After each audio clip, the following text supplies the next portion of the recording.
Hey, welcome on in. It's your boy KV coming at you from my Soul Renegade Sound Studio here in Minneapolis. And I'm welcoming you to another episode of the Ken Valdez Approach. We can't ignore the elephant in the room here. We received some horrible news this past week. And before we get this show started, I just want to send out our most heartfelt condolences to the families of the victims of that horrendous shooting in Texas. As a father to two young kids, I don't have the words. I don't know if there's really any words that I can say. It's tragic. It's horrible. But we here at The Approach, we're sending all of our love, all of our support. We're definitely feeling for you guys. So just God bless you, and we're there with you. With that said, I do believe that music is a healer. Also, I believe that my guest is a tremendous inspiration. Orianthi, where do I start with her? I mean, she's a multi-platinum selling artist.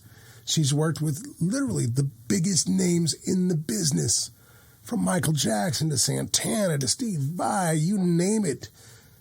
She's incredible. She's the queen of social media as far as I'm concerned. She's an incredible cook. She makes me believe that girls can absolutely do anything. And as a father to a daughter, man, that just, that makes my heart sing, man. I think it's such a cool thing.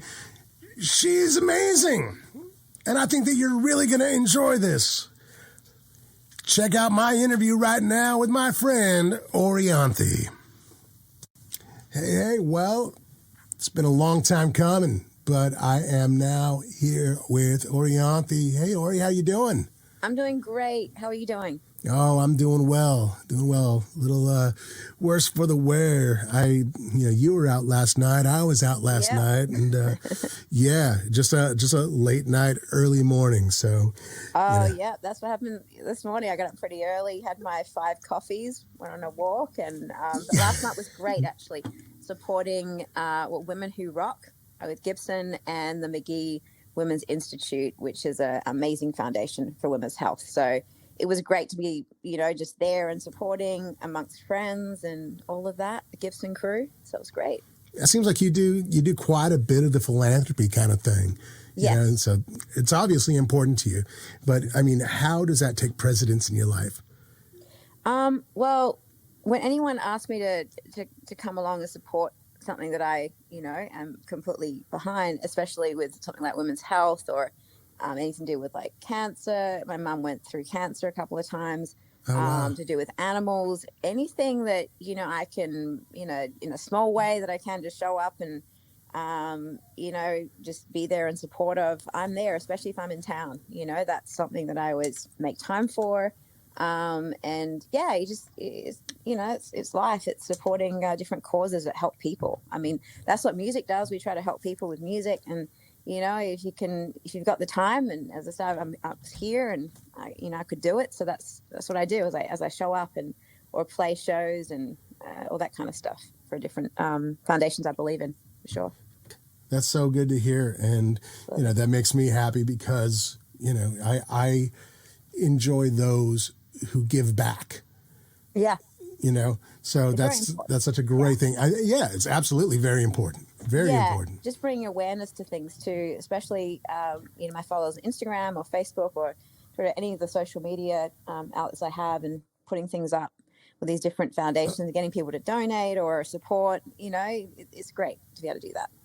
Well, we're just going to kind of, just go on a little bit of a walk down memory lane, just so people get to know you a little bit more, because obviously you're very prominent, you're very well known, but I don't know how many people are familiar with your past. Now, I want to bring this up because you and I just recently on social media, which you were incredibly active on, by the way, which is fantastic, right?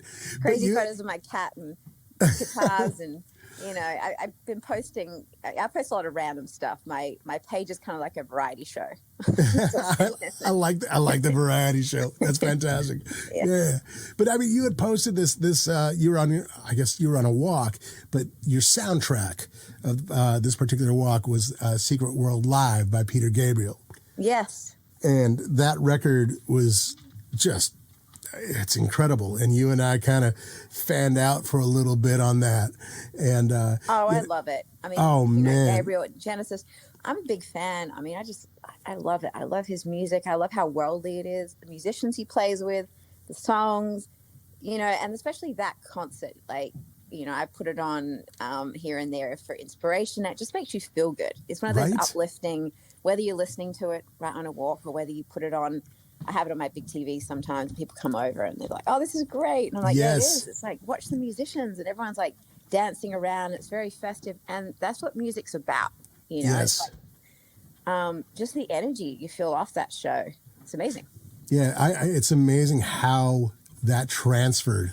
You know what I mean? So from the energy of that particular show to the recorded format, the stuff that we're listening to.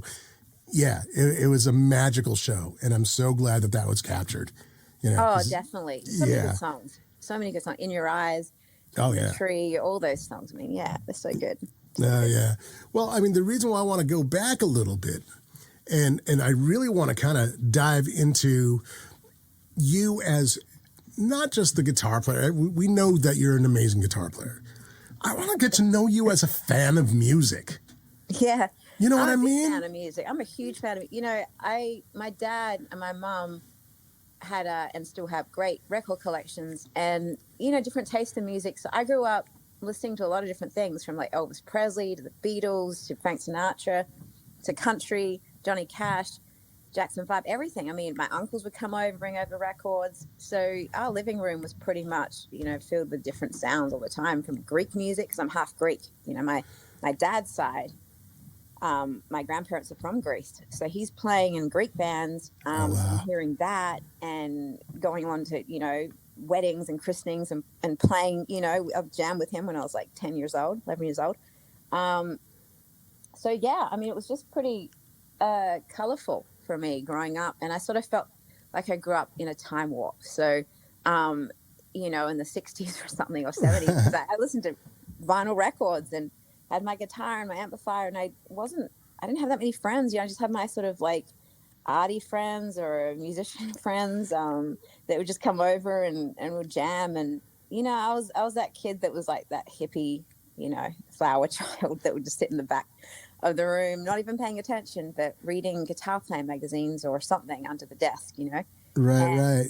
That was my school years growing up, and just early childhood memories was just being so obsessed by music, not just guitar. It was the guitar, of course, but songs and songwriters and performers and everything. I'm just a big fan of it. What it does. We're going to definitely dig into that. Also, I mean, just from your accent, we know that you're from Dallas. Yes. Dallas, Texas. Yep, 100%. Yeah, obviously you're from Australia, but I mean, when you were growing up and you were saying that your father was Greek. So you have that culture, and it's vibrant. My best friend is Greek, so I get it. Yep. I totally get it. No, absolutely. Alex Mariel, if you're listening to this, I'm talking about you. But I mean, you're growing up in this house and you're listening to all of this music. How did you discover that music was really what you wanted to do, and how did you discover that the guitar was that path or that catalyst, the thing that you wanted to play?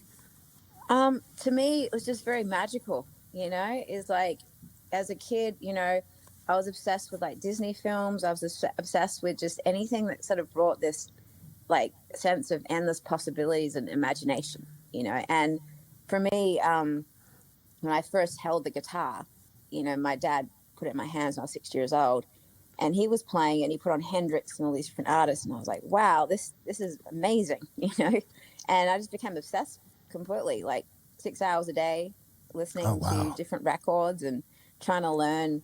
I mean, at first it was like the Beatles and Elvis Presley on TV, and then B.B. King later on.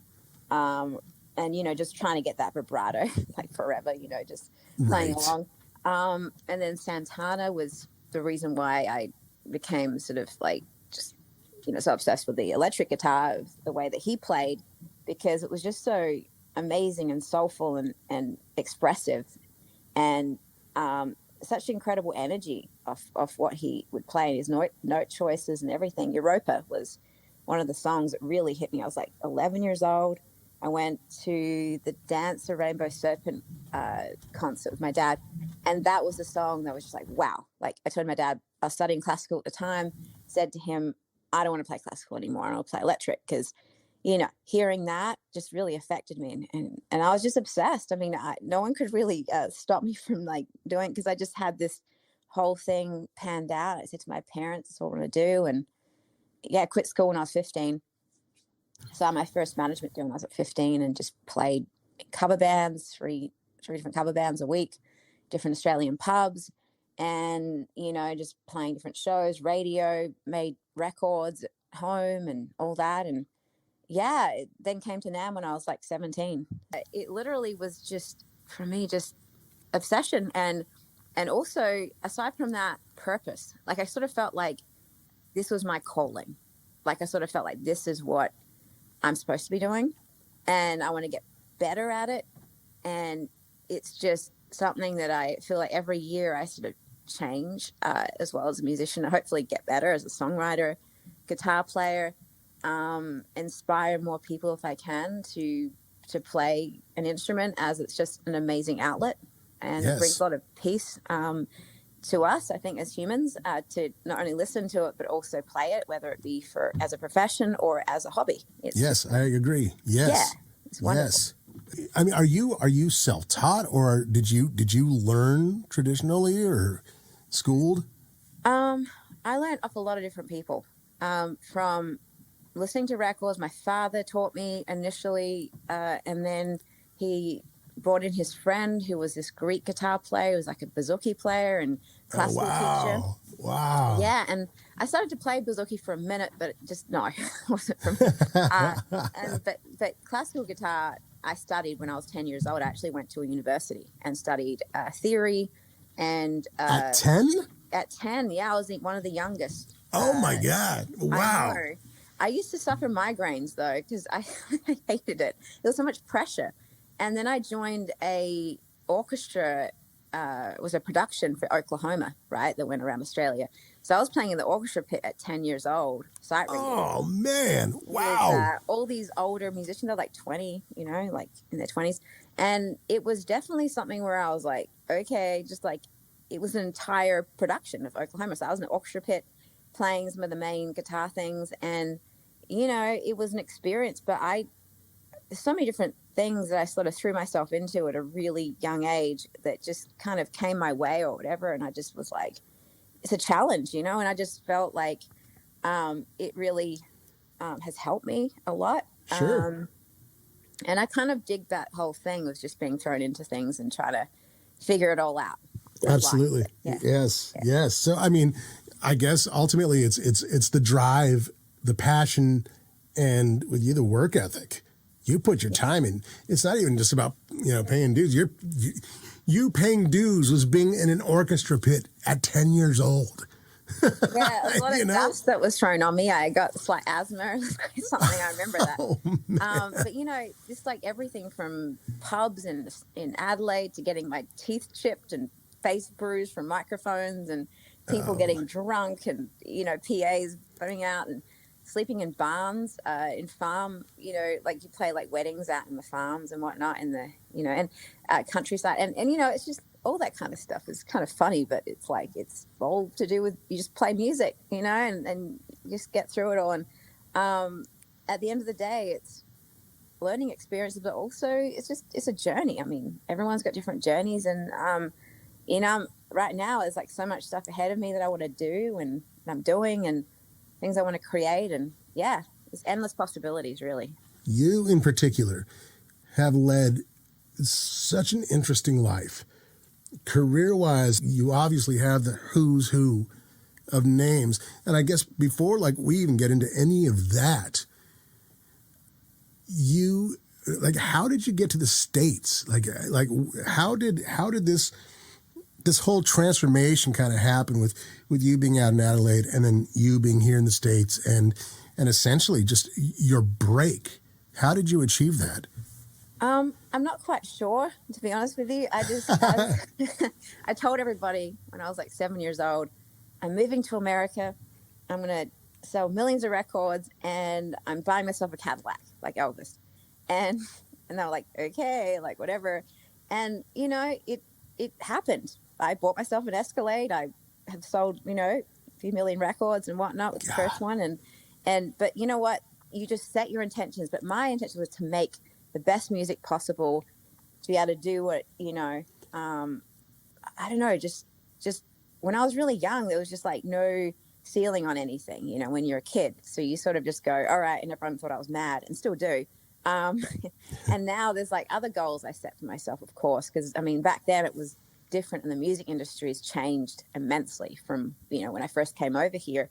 But, it's all about like, if you think that you can do something, you can. And I tell people that like all the time, it's your belief system. If you stop yourself or negative thoughts or fear come in, that's your blockage. That stops you. But anyone can do anything. You know what I'm saying? It's like you paint your own reality in your mind, and you just have to go with it. And once you have that sort of vibration, and not only that, you got to act on things too. So your excitement makes everything. And when I was a kid, it's like I made a record when I was 14. I sent that out to Santana and Paul Reed Smith and everybody, and they heard it and they wrote back to me, and I had their support, which was amazing. And supporting Steve Vai when I was like 15 in Adelaide, Australia. Then he became like an uncle to me, Steve, and I'm so honored and grateful to have his support and friendship, and especially Santana, huge influence and big supporter, just like amazing friend. Carlos and his wife Cindy, they're just the best people. Sure. And I recently was hanging out with them in Hawaii, and it was just wonderful to just like listen to music and hang. It's just really great times, and it's all about energy. It's all about and just kind of, as I said, like with music, it's for me just trying to ascend, trying to make better music, try to write a better song, and just try to reach more people with different records I make.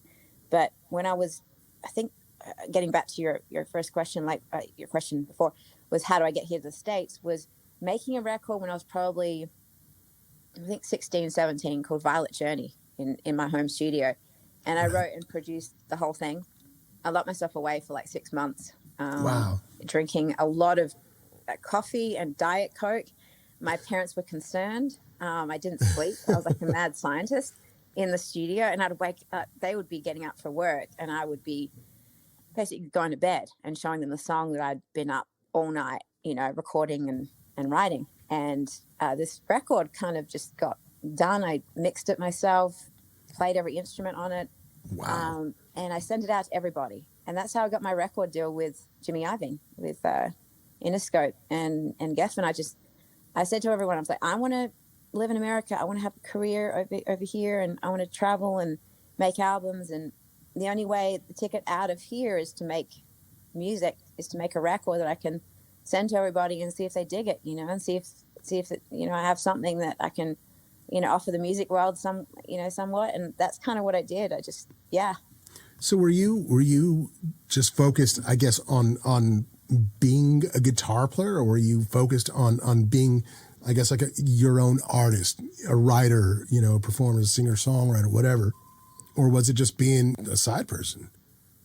No, I was focused on being a singer-songwriter first, because that's what I started doing when I was 6 years old. I didn't know how to like play any leads. I just wrote my first song. They listened to the Beatles and Elvis and Roy Orbison.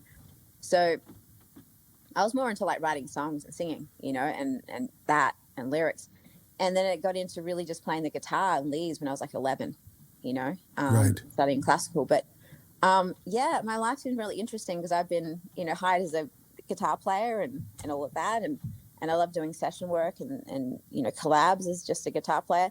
But ultimately, I set out to be a singer-songwriter, guitar player. So that's kind of, what I'm doing now with all my records that I've got going and going to be putting out this year with Rock Candy coming out in a few months. And, just everything. It's just, as I said, I love doing everything. I mean, it's not like oh, if someone calls me up just to play guitar on something, I'm like, oh, that's great. Thank you. Thanks for asking. Absolutely. Right. If I dig it, I will. So, yeah. I mean, you've obviously played with the who's who, and the name that probably gets thrown around the most is Michael Jackson. Yeah. Right. And honestly, that's where I was introduced to you. And you blew me away when I saw the film, when I saw This Is It. I just floored. Oh, thank you. Right. How old were you during that, actually? I was like 24, God. 24. That was wild. I mean, I was signed to Interscope, Geffen, had my record ready to go, and I was in the studio with Diane Warren, singing a demo. She's an incredible songwriter. Yeah. Friend. That doesn't suck at all. Wow. No, it does not. And I'm very grateful to have her as a friend. And, we're doing a song. And I remember when I had MySpace going, right, where everyone did at that time. Oh, yeah. And I got an email. And I don't know why I was checking emails. I guess we just finished vocal take. And I was like just sitting around while they were pumping it or something. And I was looking through and I said, oh, my God, I just got an email about like Michael Jackson wants to talk to me. And like, and we're like, is it real? And we were all like literally going, I don't know, this might be a bit weird, like we don't know. So my manager reached out and it was real. And I got a call that night from Michael Bearden and Michael Jackson, I believe, both called me. Like, can you learn Beat It? I want to be starting something. And I remember Jay Diana and come in tomorrow. And you're what we're looking for. We just saw you on the Grammys with Carrie Underwood. And Michael was searching YouTube. So I guess he found me on YouTube and then they asked around and Santana actually recommended me to Michael. Wow. Which was amazing. And thank you, Carlos. He's, very, very sweet of him. And yeah, so that kind of that happened and went in the next day. I didn't sleep. I was like literally going, okay, wow, okay, this is something. And everyone in where I was living at the time thought, oh, wow, some crazy MJ fanatic with a really loud amplifier has moved in. And not only did I have a Pomeranian at the time, so that was enough. So I had her rocking her ass off. Then I had the loud, amps going that beat it. And then it was like, so people thought, yeah, an asshole's really moved in here, like terrible.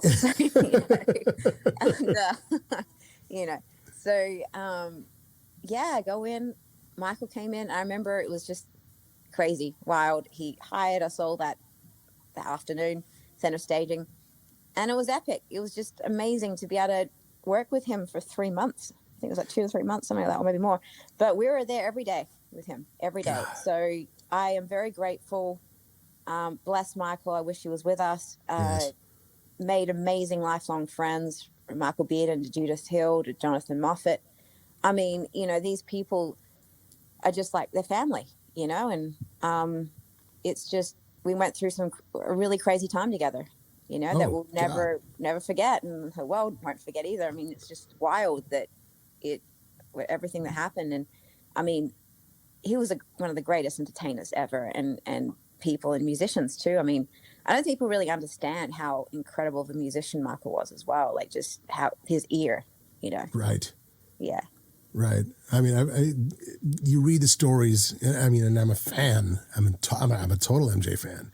So yeah, I've heard the stories. I've read the stories, and I don't know. The guy is fascinating as an artist. I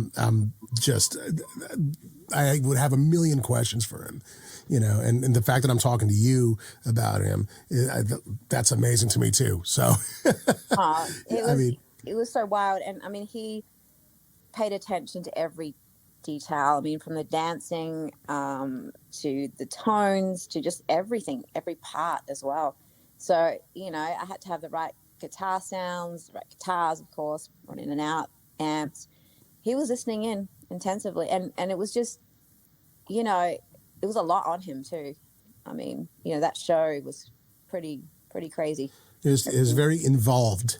Oh, very involved with everybody. Yeah, and very encouraging too.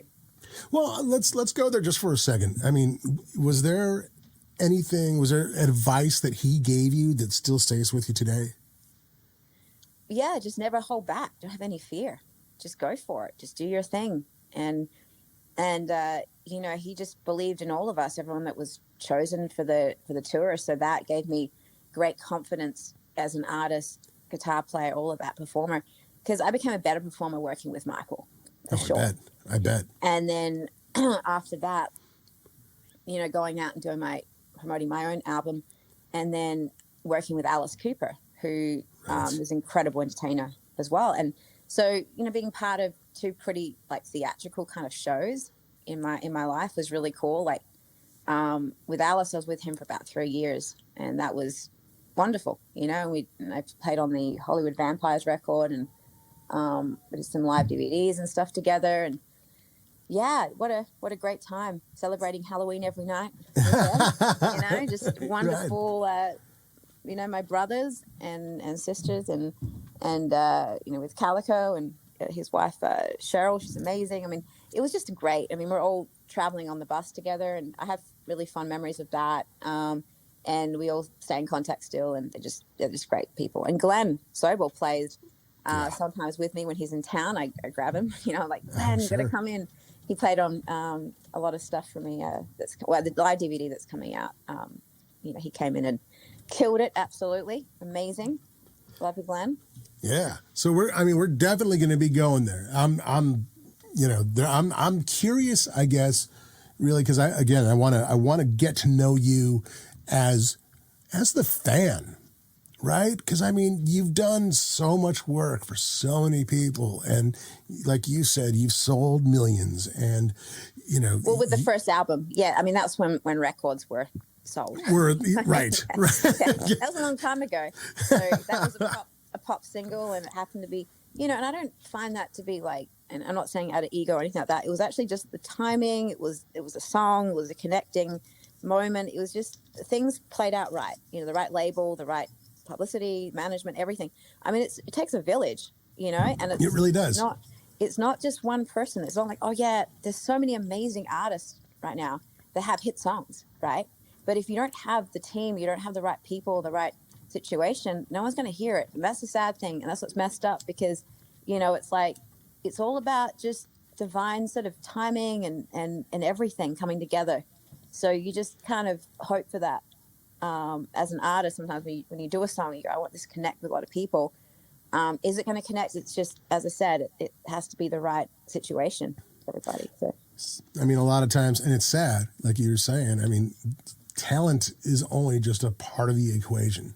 Yes, absolutely. And that's the whole thing. It's like when you find the right team and everything, that brings a lot of peace as an artist to just be able to focus on what you should be doing, which is creating, right? The issue with this industry is the way it's going right now. It's like the Wild West, but it's like finding the right people to surround yourself with that will, you know, help you through and kind of guide you through when it's not the way it was. Like everything's changing every moment, like with the streaming and all of that. And honestly, I wish streaming would stop like immediately, because it's terrible. And it, you know, not only the sound quality, but just the value of music, and how I wish people's perception will, you know, the younger generations would change on the value of it. Right. And it's not about taking away these services immediately. It's about changing people's, you know, opinion on it, and how, like, hey, music is important, you know, and it's worth something. So absolutely. But we also live in a culture. It has grown to become a culture of instant gratification. You know, so I mean, everything is literally at your fingertips. You know, from your cell phones to, you know, laptops or whatever. But it's all right there. It's like, hey, I heard this song. I want to listen to it again. It's going to be right here. And so, I mean, I get the streaming side of things. I get it entirely. But at the same, but at the same time, it's like, I mean, I completely agree with you. Yeah. I mean, it's great to seek things out. It's nice to have things, I guess, at your disposal. However, it's also, like you said, it's kind of shredded the industry and shredded Big like time. the art. Big time. Yeah. The value and the excitement. Because I remember, you know, when I was growing up, lining up outside of a record store and getting really excited for a record to drop and come out, and actually pick it up with my dad, or my mom, or my sister, or friends, and open the packaging, read the liner notes, hold it. the excitement that I had over that was like Christmas morning. You know, your favorite artist is coming out with a record, and people don't have that joy anymore. It's like, oh, the latest record's on. Okay, cool. I'm just going to press play now, download it. Okay, cool. And that's, you know, that's it. Or you just go, okay, stream Spotify or Apple Music. And that's cool. But I just like the joy of a vinyl record or a CD and looking through the liner notes. There's just, Yes. I don't know, something about that I'm really grateful that I grew up the time that I did. Likewise.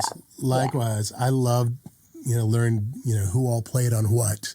Yeah, and exactly. what studio they recorded at. And then there's the lyrics, and then there's the, the gear. Thank yous and the gear and oh man. Okay, here it is. You're growing up and you're waiting outside that record store for, so-and-so's new record to drop. Who were those artists that you that you were really, really into, that shaped who you are today? Not necessarily who helped you along the way, per se, but who were those artists that just changed your life as far as being a fan? God, I mean, definitely, well, early days was like, it was, B.B. King to Santana, of course, Eric Clapton, definitely Eric Clapton. My dad had a lot of his records, and we always used to go out and buy them together. So I mean, it was just, oh God, there's so many. I mean, so many different artists like that, from different pop artists as well that were on the radio. From I loved In Excess as well in Australia. Right. Yeah. I loved AC/DC, of course, and a lot of different bands like that. U2, big fan of U2. God, there's so many. I mean, yeah, my record collection is really eclectic, from blues to rock to pop to country, all of that. So yeah, I'd be waiting out the front of record stores, as I said, for, especially with my dad, it'd be more like guitar based records, like whether it be Eric Johnson to like Eric Clapton to all that kind of deal. So yeah, totally. That's awesome. Yeah. What has been your favorite moment on stage? Well, I always think about like headlining Summer Sonic Festival in Japan. It was like 100,000 people, and they all sang back the lyrics to my song. Oh wow! Right on. I was like, whoa! Like, okay, that was pretty wild. This is something, and you get that feeling of like, okay, they've connected with a lot of people here, and they don't even speak English very well. Like, you know what I mean? Like that, the fact that they, knew all the lyrics and loved the song, and you're a different country, and it was like, it was a very like glorious moment for everyone, not just me, the band, everybody. I mean, it's just like we were working a lot actually promoting that first record. Didn't sleep for a few years actually. Oh, wow. And went to every radio station, just 2 a day sometimes, and a show at night, and just no sleeping really at all, and getting up at like 4 a.m. sometimes, and just playing the beat at somewhere on radio. And it was pretty wild. I mean, there's a lot of stuff, and just, yeah, as that goes. But we traveled to Japan, I think 10 times in 1 year, and it was just, and Asia, and just toured over there a lot. And what has been your worst experience on stage? Roseland Ballroom. I remember that show very clearly because the guitar tech brought the wrong amplifier that had no distortion. Okay. Oh.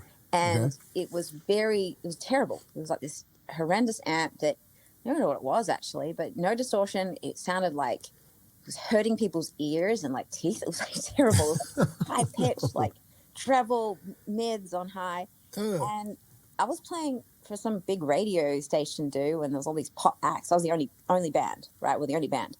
So we had that against us anyway. So I had the guy come in. Everyone's like, it was Jason Derulo and Justin Bieber, and Oh wow! And so I was like, okay, let's play According to You, another song, and we came out to play something, and it was like one of those videos. You know how they do those joke videos of someone shredding? Oh yeah. Like, ding, ding, ding, ding. It was that shit, but it was real. And I was like playing this tapping solo, and it was like loud and clean, and it was like mids and treble on high, and I was pissed. Like, that was the first time that I was like, whoa. I was like, can I have a word with the guitar tech, you know? And he came back. I said, dude, what happened? He goes, oh, I was trying to find the distortion, but there was none on there. I said, so you decided to turn up the treble and the mids? It really hurt everyone's ears, like, on top of that. And it was just like, whoa. Oh, you know what I mean? man. It was seriously like, dude, like, what are you doing? And you know, I'm not an angry person. I rarely get mad.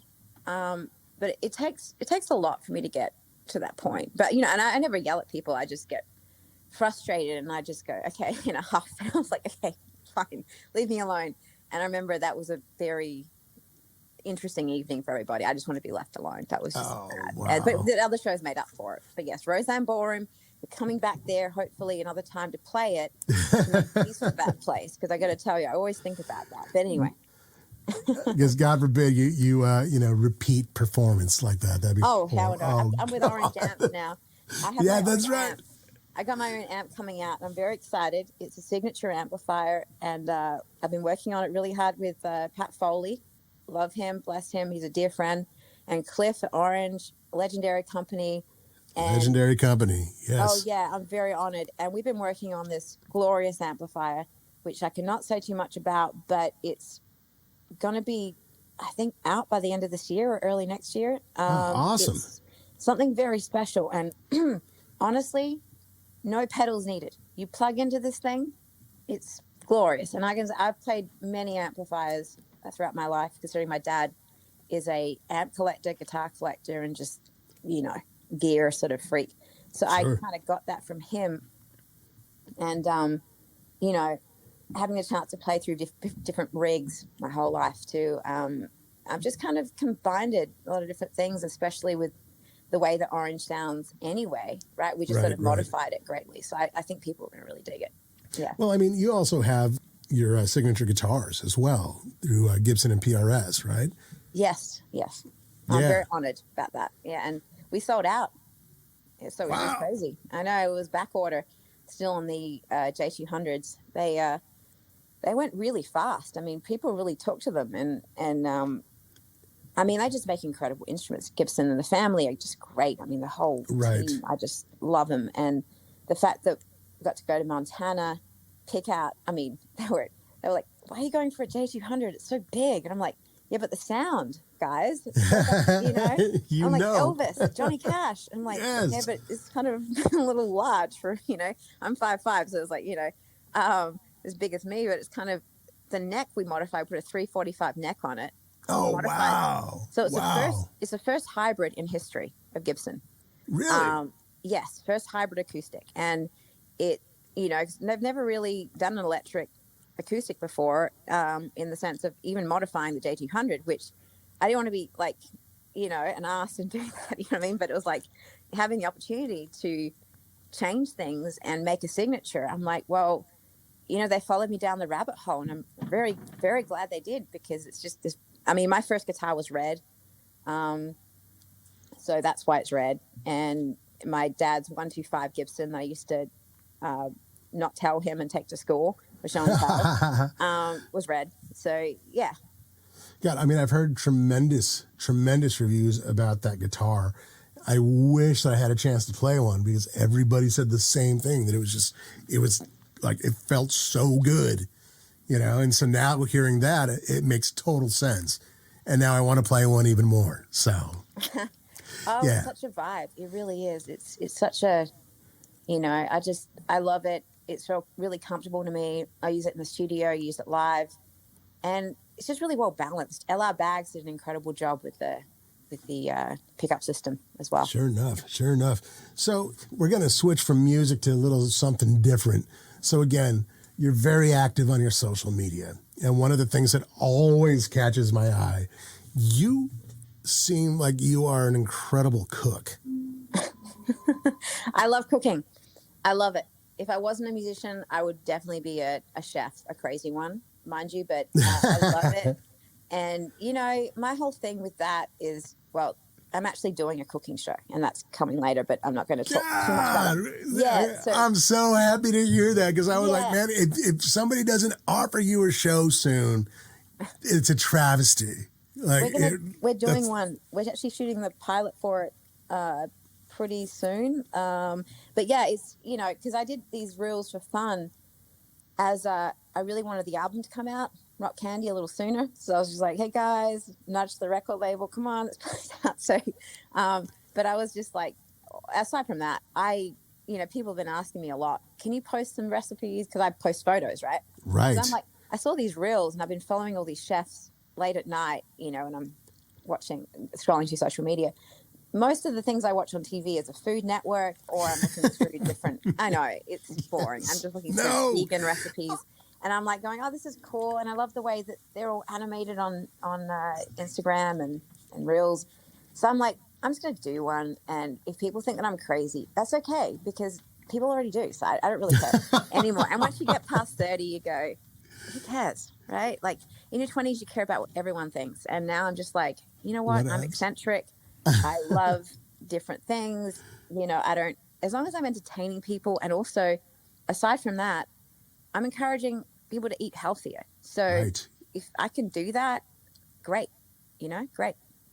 That's amazing. I'm so looking forward to that show, by the way. So once there's like any kind of info on that, I'll be supporting you 100%, because thank you. More details soon on that. You know, I kind of was putting out stuff a little early about it because I was excited, and that's what I usually do. I'm like, hey guys, coming soon. I was like, well, not really soon, but there's a lot of things I've got coming up and I'm doing, and it takes time. You know, I like to do things and so just get them done when I'm excited. I'm like, yes, let's do this now. And, you know, I get great enthusiasm over stuff, but yeah, that's something that's going to come in the future for sure. So very excited. That's awesome. A musical cooking show. So, yeah. So here's something too, and this is one thing that I've noticed, right? I have a 1-year-old daughter, and I am of that total belief that girls can do anything, and you are living proof of this, right? You being a female, have you felt any resistance, if you will? And if you have, what was your take from it, or how did you get past it? Well, I don't think anyone's journey is easy, and a lot of things I have dealt with that I just have dealt with, and you know, I kind of just don't wear it for as much, you know. And I think that when you put attention, and this is why I kind of feel about things as I'm getting older, the more I talk about things that don't serve me, that have happened, that aren't positive, affect my reality now, right? So I literally all the stuff that's happened to me during this journey that hasn't served me, that's been hindering or dark or just bad, which is a lot of stuff. I just gotten through because of the amazing support of my family, my friends. You know, this industry is a terrible place sometimes. It really is. Oh God, yes. But you've got to find the right people, the lights, not the drains, that can bring up your spirit when it gets brought down. Because there's always hellhounds on your trail. Yes. You know, always.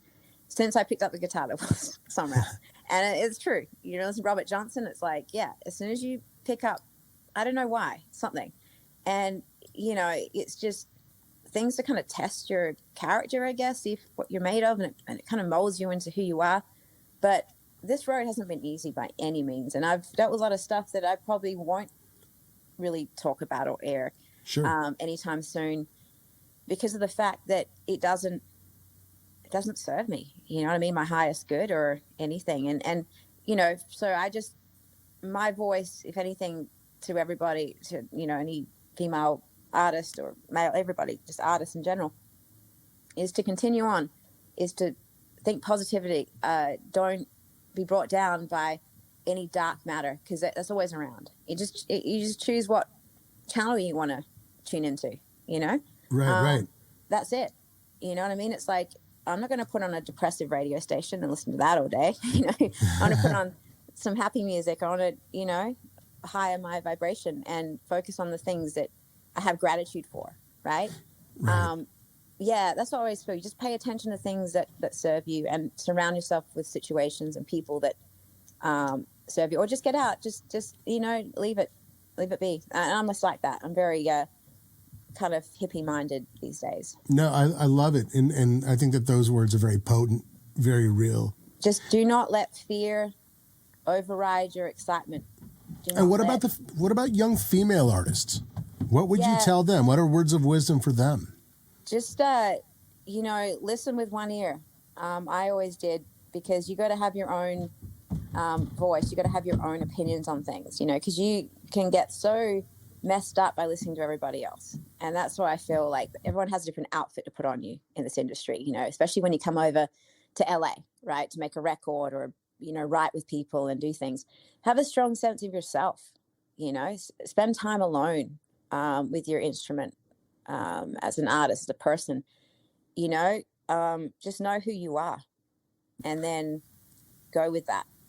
Well, this is a perfect seg into Rock Candy. And the reason why I feel it's a perfect seg is because you have led this life and this career. And I mean, it's continually growing. And you are learning so much more about yourself as a person, as an artist, as what you want, as what you don't want. How has that, I guess, affected what will be your brand new record? Yeah, a lot, because this new record coming out now, I made in like 14, 15 days with Jacob Bunton, who's a dear friend and producer and songwriter. And, we did everything pretty fast, because I've been writing a lot and collaborating a lot and doing, different recordings and whatnot. And then when the label were like, oh yeah, we need this record now, I was like, okay.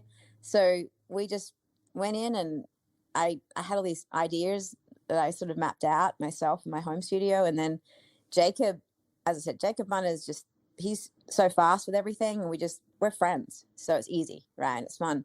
And I just came in with an idea a day, and we wrote it, finished it, like recorded it, put it down, band came in, and that's kind of how the whole record was made. And I'm really excited about the sound of this one.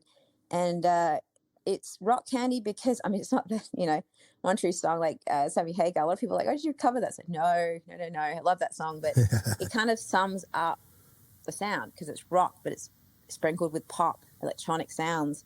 It's something that it's fun, it's experimental, it's something that I just wanted to put out now. And, future albums are going to be different. I'm already, thinking about them now and different things I'm doing. But this record, I'm excited for people to just put on and rock out to, and, hopefully dig. I'm looking forward to it. Is this record uniquely you, or did you borrow from obviously you have other influences, but you're also one of these artists that, like, every time I listen to, it sounds like you, right? Oh, so thank you. Yeah, no, it's electronic. It's kind of, as I said, it's experimental stuff. Because I'm a big fan of, as I said before, it's like Gabriel to Nine Inch Nails to everybody. It's like with all the different artists I've worked with, or just my record collection in general is pretty eclectic. So it's what I'm listening to at the time. I get excited about. So I'm like, let's try this, let's do this. And that's kind of how records are made with me. I'm like a kid. I really am. So I love that. God, I'd love to be a fly on the wall of the studio just to even check that out. I'm a 7-year-old. When I go in the studio, it's like, it's great that the producer can be more of an authority figure, where it's like, okay, we need to, hone this in, and, and I know where I'm going. But initially I'm just very excitable and just kind of, let's get these sounds, let's do this. Okay, cool. And then let's put that on that, and I'm going to leave it with you. You put your own thing on it, and I'll come back. And that's kind of how I work. Like, I love for people to bring their own colors to the canvas, because I don't like to control people, like, especially when I bring them in to work with me. It's all about collaboration, and it's about, like, let's create something together, not this is what I want to do, you better do it for me kind of thing. Like, some people do that. I'm like that sometimes, in the sense of, oh, I'm thinking about this, I really want it to sound this way, like, I want the song to sound this way. So I have, things I would, guidelines, but generally I leave it do your thing too. I want to hear what you would come up with, because I love that, because it's something I wouldn't come up with. I'm like, I'm inspired. That's damn cool. And that usually happens. I mean, making the last record with Marty Fredrickson, that was amazing. I mean, Marty's an incredible producer and friend. And we did that in Nashville with O and Dave Stewart, and, you know, just people I've worked with. I feel very blessed and honored to have made records with these incredible artists, talents. So, yeah. I love that you have such a good head on your shoulders with all the success that you've had.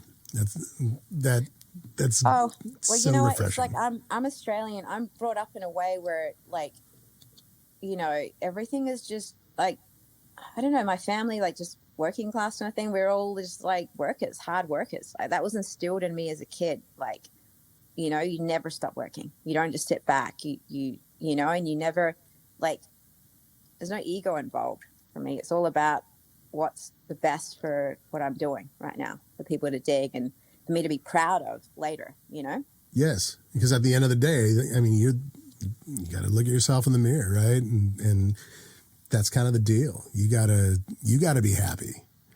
That's it. you. Yeah, and I think that's the thing with me, is that I always want to be a better writer, a better guitar player, performer, all of that, and that's never going to stop until I'm, you know, just I can't play anymore. I'm geriatric in a wheelchair somewhere on a rocking chair. Rocking chair with my blunt at 100 or whatever. And my tie-dyed onesie. Yes. I don't know what's going to happen. The visual is fantastic, by the way. Yeah, right. Yeah. With my dobro, you know. Yes. Yeah, no, I don't know. It's like with all my peacocks around me. Yes, because we all need those. Everybody does. Yeah, rocking chair, tie-dyed onesie with my blunt, you know, surrounded by peacocks in a magical garden. I want to look back, you know, yes. when I'm there going, okay, I did the best I could. Damn it. Yes, that's awesome. I'm sorry, I'm still stuck on the visual, and that's glorious.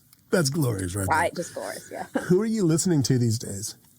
God, I listen to so many different things. From like, so on the radio lately, if anyone asked me who's my favorite top 40 artist right now, it would be Post Malone. Because of the fact, I just think he brings like a rock edge to what's going on right now, you know? Yeah. Yeah, he's just cool. He's got a vibe. And oh gosh, records I've downloaded lately. I mean, I listen to a lot of country, I must say. Like, really? There's a lot of country music I listen to like, but at the same time, what was I listening to on my run yesterday? Mountain, I was listening to. Oh, yeah. Captain Beyond. Wow. Okay. Yeah, no, I'm weird. No, I love it. I love it. Yeah, so there's a lot of different things, from top 40 to country music to Mountain, Captain Beyond. I will listen to anything that comes on my playlist. Marcus King is amazing, by the way. Right. Yes. He's awesome young player. Badass. Been listening to his record the other day. God, who else was there? It's gone off my head now, but you know what? I will. Yeah, tons of people. I mean, it's just varied. I just like to listen to what's going on right now too. It's important. I don't want to live in, you know, just in the past kind of thing. As much as I do listen to old records that bring me back to being 15 or 13 again, it's about, like, you know, kind of what's going on right now. Okay, cool. All right. You know, it's a vibe. And then you sort of get inspired by that and make it, you know, so your own. But, you know, I generally, when I'm writing, I'm like shutting myself away from listening to anything. Sometimes it's just all what's coming to me at the time, and then molding it later. I love it. So usually, now that we're kind of approaching the end of this show, I throw out these questions, and they're kind of rapid fire questions. So it's just top of your head, okay? Top of your head. Don't even think about it too much. Top of your head. Top 3 guitar players. God, Santana, Stevie Ray, Jimi Hendrix. That's a very good list. Top 3 favorite records. Desert Island records, I should say. Okay, Sacred Fire. Yes. Gypsies. Yes. Banner Gypsies, and oh God, I don't know what my third one would be. Let me see. this is a hard one because I have so many live records I love. You know what I mean? It's like trying to choose one. God, I'm gonna say I love the Allman Brothers too, live, or Johnny Winter and live. Wow. So I mean, not even necessarily like live records, but just Desert Island. You know? Yeah. Yeah. So those would be your three. Yeah, I love the phrasing on that record. Johnny Killer. Winter and live. Yeah. Yeah. And yeah, Sacred Fire is just another magical live record. Probably my favorite live record ever. Oh, it's the best. I tell everybody. Yeah. I tell everyone. Yeah. So good. All right. If you could tour with anybody these days, who would it be? Okay, dream, like, to open up for, even if it's a couple of shows, will be the Rolling Stones. Yes. Epic. U2. Or, God, I don't know right now who's out there that, maybe doing like a tour with someone like, I don't know, maybe even like someone like Post Malone or something like that. It'd be kind of cool. It's just different, Yeah, like very different. And, yeah, that'd be rad. Who would you like to open for who aren't with us anymore? Well, kind of nobody, because the people that like I grew up listening to, like Jimi Hendrix, I wouldn't want to open for him. I was like, Elvis Presley or any of that. Yeah, I don't know. God, be like, no, I don't know, because they're all scary to me. Like, not scary, but just like, they're such big influences and stuff. It's like, sure. But Jimi Hendrix, sure. I mean, absolutely, that would be amazing. Just so I could hang out with him and jam. That would be rad. Yeah. Yes. Yes. All right. Here's the last one for you. There's one song you wish you wrote. What would it be? A couple of songs, actually. I don't know why I'm going with U2, With or Without You. I love that song. That's a great tune, yeah. Or Europa. I dig it. I love your answers. There's two there. I love your answers. Because I just love with the way it goes. Because that song comes on and you're like, okay, that's just, the tones and his voice and just the lyrics. Yeah, I don't know. Oh, totally. Good call. Man, yeah, that makes me happy. So you got a brand new Orianthi orange amplifier coming out here soon. You got a cooking show that we'll announce at some point down the road. And obviously Rock Candy is done. And when is that going to be released? October. That should be out. The live DVD is coming out July. So pre-orders are being taken now through Frontiers. And there's many links on my socials at I am Orianthi on Instagram. My new website's coming soon as well. That was hacked. So anyone that goes on there, it is coming. There was a skull and crossbones. I think we got rid of that. Some crazy person decided to hack my website. It's okay. Great. These things happen. It's all coming together. So, where can people find you right now? Instagram's the main place, or Twitter. Just go on there and you'll see my cat photos, updates, all that kind of stuff. The amazing food dish, the pictures of her food, man. I'm just telling you, like. Yeah. Oh, you know what? I'm gonna add one more bonus question just for you, because I'm so intrigued by something that you said earlier on. Because for whatever reason, it's so funny. Back in the day, it was all about the party. It was all about just hanging out and sex, drugs, rock and roll, good whatever. Now it's like watching documentaries or like what's on Food Network these days. Oh, totally. 100%. Go back to my room and it's like, oh, dude, sweet. It's a new episode of Guys Grocery Games. Let's do that. Anyway, for sure. Top 3 chefs that you dig. Okay, so I love Guy Fieri. He's great because of his enthusiasm. I love his cooking show. Yes. Gordon Ramsay, of course, and there's a few others as well. Like I've been watching. Is it Nigeria? She's great as well. And then I also there's this Max Amano. I watch him on Instagram. He's a great no waste chef. And his recipes are really interesting because they're predominantly vegan. So yeah, there's quite a few different chefs I I watch on Instagram or the Food Network. Yeah, it's great. I love it. I love it. You are the best. Thank you so much for hanging with me. I am thank you so for having appreciative. me. Thank you for your support, and I'm glad that we got to do this. Hey, well, there you have it. It's about that time that we called it a day. But before we do, I want to thank my special guest this week, Orianthi. Man, I swear that woman has about a bazillion things going on at any given time, every single day of the week. There's not enough hours in the day for Orianthi. There's just not. So the fact that she takes a little time out of her day, time that she probably doesn't even have, to come and hang out with us, man, that means a lot. So, Ori, thank you so much for hanging. I appreciate the conversation. I appreciate you. I think the world of you. And the best of luck with everything you got going on. Everybody, don't forget, she has a brand new live DVD that's going to be coming out here very, very soon. Also, her brand new record, Rock Candy, is going to be released later this year. So you guys definitely want to check that out. Speaking of checking things out, I am urging you to check out my website, www.kenvaldez.com. Over there, you can find out more about the show. I got some tour dates coming up, everybody. I can't wait to see y'all. Also, there's links to my social media. I'd love to hear from all of you, so please reach out and let people know about this show. Let people know about this music. It's all good to me, man, and I appreciate all the support. Speaking of support, this show takes time, money, and a whole lot of love to bring to you each and every week. So if you like this show, you like what you're hearing, and you want to show a little love and support, go visit me at Venmo. My Venmo handle is @KenValdez. With your help and support, we keep the proverbial wheels on this proverbial bus moving forward.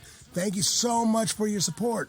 That's about it, everybody. So until next time, be good to each other. Take care of one another. Bye-bye.